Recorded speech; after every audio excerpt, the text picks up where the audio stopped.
완전히 감동의 연속이네요. 감동의 연속이에요. 진짜 놀라운 일들이 벌어집니다. 그래서 조선의 여성들은 이름이 없어요. 그러니까 우리가 생각을 해보시면은 조선 사람의 그 예를 들어서 신사임당도 호고 이름 뭔지 몰라요, 아무도. 그러니까 선교사들이 오니까 영어 이름 붙여주고 그 다음에 일제시대가 되니까 일본 이름 붙여주죠. 교육 다음에 아까 말씀드린 신문지에 대한 도전인데 이 왼쪽 사진에 보이는 분이 세뮤얼 무어라는 목사님이신데 정말 대단한 분이세요. 이 세뮤얼 무어라는 목사님이 오셔가지고는 그 지금 그 백정거리라고 하는 그때 당시 곤단골이라고 그러는데 종로 근처 어디였던 것 같아.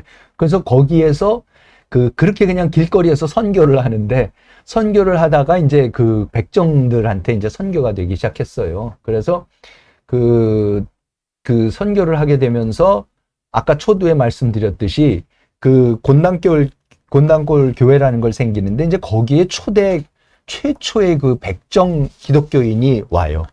백정이 이제 기독교인이 된 거예요. 최하위가 백정이었죠. 그러니까 뭐 정말로 백정은 제가 그걸 백정에 대해서 많이 이것 때문에 읽어보고 그랬더니 백정은 원래 어떠한 뭐 여진족이 됐든 몽골족이 됐든 야만족이 우리나라에 와서 얹혀서 살게 됐다라고 그렇게 인식이 돼 있대요.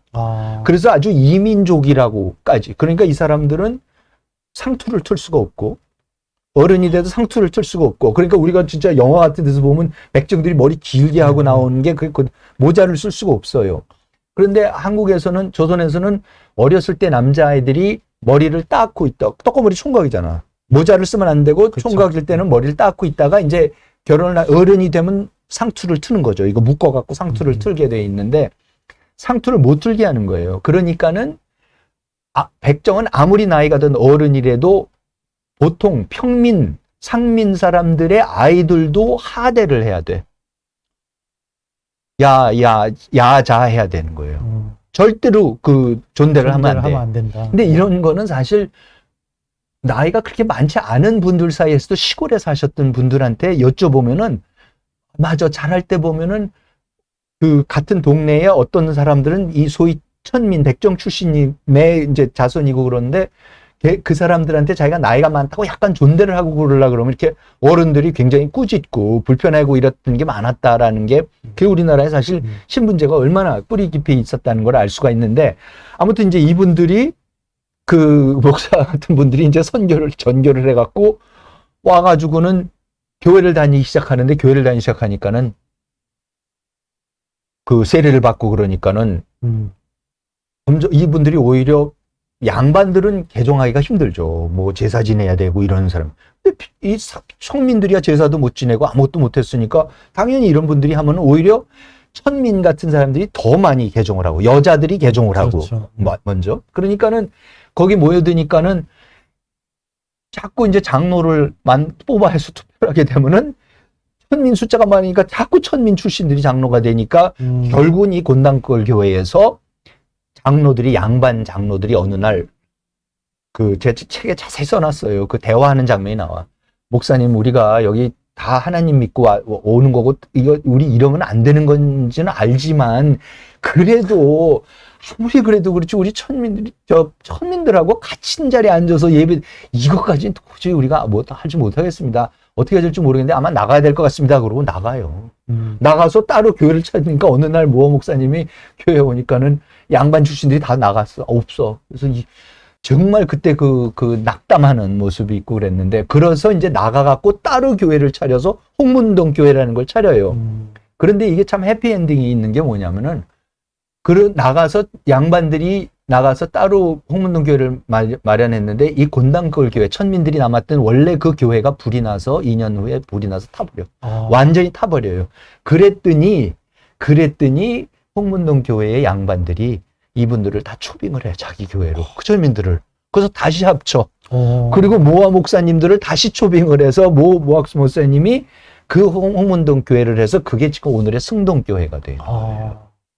완전히 감동의 연속이네요. 감동의 연속이에요. 진짜 놀라운 일들이 벌어집니다. 그래서 그 다음 것도 보시면은 이제 남녀 차별에 대한 도전. 예. 이것도 우리가 이제 우선 요거 하나 읽어드릴게. 이게 그 1888년 9월 방금 이화학당 네. 말씀하셨으니까 그 이화학당에서 첫 여성 세례식이 있었어요. 그동안에 이제 학생들을 키우고 그래갖고 이제 자체적으로 세례식을 하는데 거기에 대한 기록이 그 스크랜턴 여사가 이제 한 기록이야. 2주 전 저녁에 부인 3명이 세례를 받았습니다. 다른 이들도 뒤를 이을 것으로 생각합니다. 여기 조선 여인들은 이름이 없다는 점을 알려드리고 싶습니다. 조선의 여성들은 이름이 없어요. 그러니까 우리가 생각을 해보시면은 조선 사람의 그 예를 들어서 신사임당도 호고 이름 뭔지 몰라요, 아무도. 그렇네요. 여성들은 이름이 없어.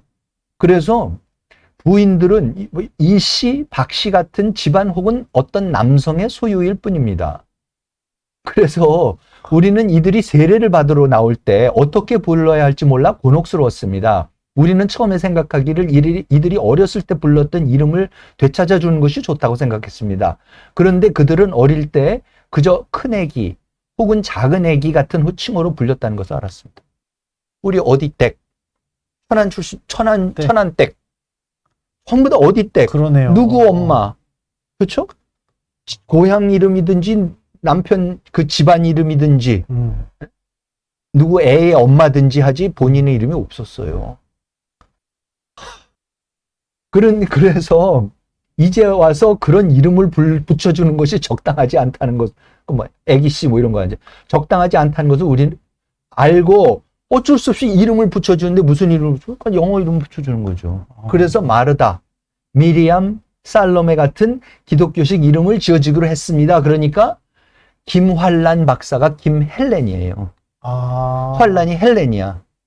아까 누구야, 로제타 홀 여사가 최초로 우리나라 여성 중에서 의사를 만들어줬던, 훈련시켰던 박에시덕야. 그거를 갖다 한글로 바꾸면서 한문으로 애시덕이라고 썼어. 애시덕이니까 중국말로 발음을 하면은. 그러니까 애시덕으로 이렇게 썼던 거고. 그러면 여메레, 유명한 독립운동하고 여메레, 메리를 메레라고 한 거예요. 그러니까 전부 다 이런 식으로 조선의 여성들이 처음에는 다 이름이 없다가 기독교 이름이 생기는 거고, 영어 이름이 생긴 거고, 그 다음에 일제시대가 되면 어떻게 돼요? 전부 다 순자, 미자. 근데 이 자가 일본식 이름이지. 그쵸. 그러니까 조선식으로 이름을 붙여주는 방식이 있었으면은 그렇게 안 했을 텐데 남자들만 이름을 붙여주고 아직도 여자아이들한테는 돌림자를 안 붙여주는 집안이 부지기수야. 그냥 막 이름 지어주는 거야. 남자는 돌림자 주면서. 그러니까는 여자는 이름을 붙여준 적이 없었다는 거예요. 조선시대 없어. 그러니까 선교사들이 오니까 영어 이름 붙여주고, 그 다음에 일제시대가 되니까 일본 이름 붙여주죠. 그렇게 돼 있는 거예요. 그러니까 어쨌든 여성들한테 최초의 이름을 붙여주기 시작한 게 또 이 기독교 선교사들이고, 더군다나 이제 교육시켜주기 시작하고, 이제 그런 놀라운 일들이 이제 벌어지기 시작합니다. 그 다음에 제 책에는 너무나 자세하게 많은데 다 이거 말씀드릴 수가 없어서 그렇게 말씀드리는 거고,